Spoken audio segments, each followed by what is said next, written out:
Bonjour, aujourd'hui on va parler vitesse.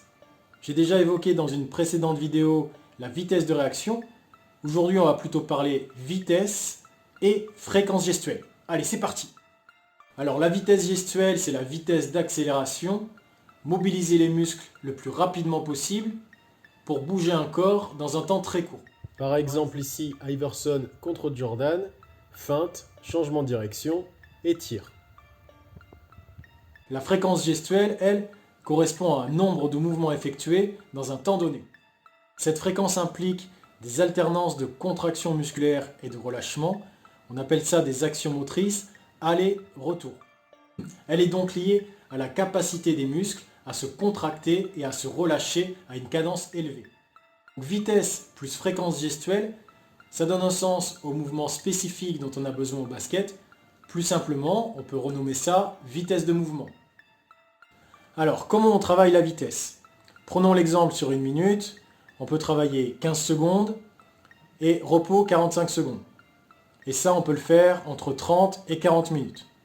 Allez, c'est bon. Passons à la vidéo d'exercice. À bientôt! Exemple, 30 minutes de travail, 3 circuits de 10 ateliers, 15 secondes de travail et 45 secondes de pause entre les ateliers.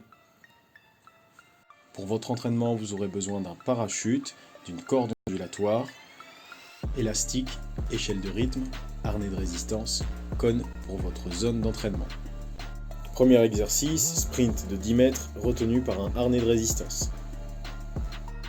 La même chose en dribblant. Sprint en étant freiné avec un parachute.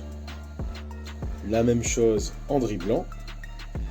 Le carré magique, sprint, pas chassé latéraux, course arrière et pas chassé latéraux. Sur cet exercice, on travaille à tour de rôle. Pendant qu'il y en a un qui effectue l'exercice, l'autre se repose. Sprint de 5 mètres retenu par un partenaire.